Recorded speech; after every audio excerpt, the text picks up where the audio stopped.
My mind holds only what I think with God. There is no love but God's, and the world I see holds nothing that I want.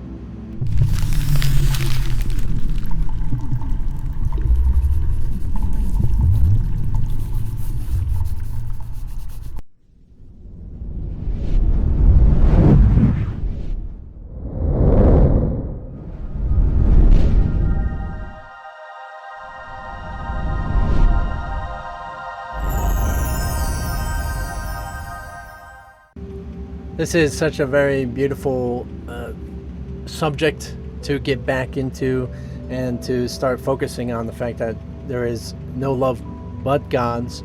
And this goes so endearing with this, my mind holds only what I think with God. So taking it and recognizing that my mind holds only what I think with God, and therefore any sort of idea of love that I have also is held by God. So it's shared in the sense of what is love. Now, so much of this, as we're talking and as we have talked about, so much of this all comes from this idea of separation. You are so obsessed, yes, you, with separation, and that you think of God as separate, God as love, or God's love separate from your love, or that love is like just not only just a choice, yes, but it's a choice for something that only you have, opposed to it's a choice for something that is one with the universe. So recognizing instead that the choice you have for love, or to feel love for anybody or with anybody, is actually the choice to unite with the love of God. So you're not only having this special idea of love, this sense of, oh, love is only with this particular person, but you're actually, again, opening up this gateway, this doorway to experience love. And so that means love is something all around. Something is always there. You might open it up and experience it with a particular person or an animal or something, but only because you choose to use that person as a reason or an excuse to then experience it. It's always there. So that means that you don't need to have this excuse. You don't need a reason to justify your sensation of love. So often we use other people, and then, of course, I'm not saying you can't love other people and care for people and have compassion for people. And of course, yes, you're going to have these things, and particular people will stand out and be more familiar to you. Absolutely. And that's perfectly acceptable. You can love them more than other people, right? But it's just that, and recognizing that what that love is not special to these people that are in this experience. You and them.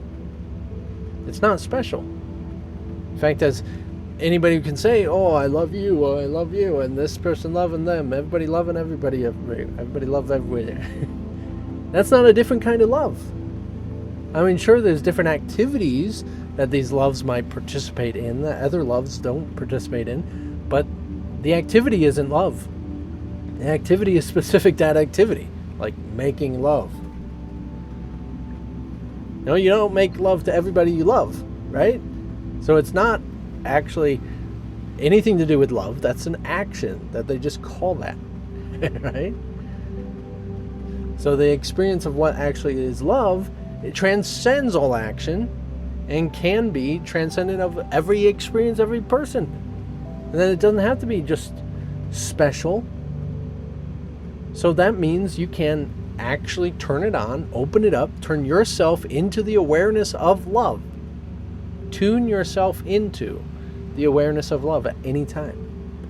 You don't need to say that I need a special person in my life in order to feel loved. No, you're actually keeping love from yourself when it's here all the time and trying to make it about something special. I can only open that gate to the existence of God's love of the universe when I have someone special in my life. I mean, you might be more honest to yourself and actually state that it's actually just because you want something from the relationship that's not love, like you want cuddles, you want sex, you want shared utilities, you want a partner, someone to just talk to, right? These are actions and activities and things. These are not love. These are just things you can do together. That's perfectly acceptable. But that's not what love is. Love is something that's universal and transcendent of all actions and of all people, of all faces. And so if you actually recognize what love was, you can... I love lamp is a perfectly acceptable statement. You can feel the love in anything. You can find God in any object, in any person, in any variation of anything because of what it is, as in it's all here. This is what the totality of what God is. And love is constant. The constant experience of what love is. And you are unified with that. You can even say that I am love. I am the love of God because I'm so unified with the totality of the existence of the spiritual universe. So it's not something that, and just to emphasize and recognize, it's okay to be in relationships. Nothing wrong with that. Just like it's okay to do any action and play with any object. This is perfectly acceptable. Okay? This is just in the fact of recognizing if you want to actually come to know God, you have to train your mind, kind of break out of the idea that love is particular to people or certain people. That you're not going to know God if you hold fast to that idea that love is special. You can't, because God is the universal concept of love and fully embodies, if embodies at all, it.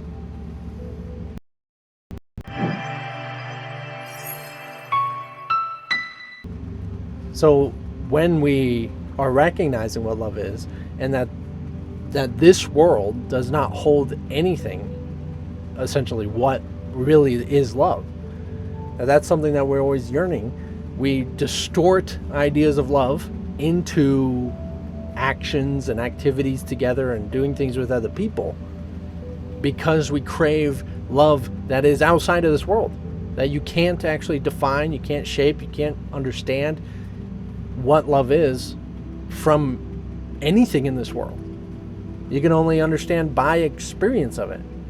If someone hasn't felt love and they have this, it's love between two people, it's a kid and his dog, and this and that, and the sweet smell of roses in the morning, it's like you have no idea what that is until you actually open and go through the experience of having that journey, opening that experience of love in yourself, and then feeling that, and you're like, oh, this is love. Oh, this is love. And it's likely in 2 seconds you distort it. Oh, this is love to do this activity and to be in this situation that I'm in right now, when it's not. It has to do with just you opened it up to it. You were willing to find and discover that love. So many people never discover love, don't have any idea what it is, because we're obsessed with the distortion of physical reality.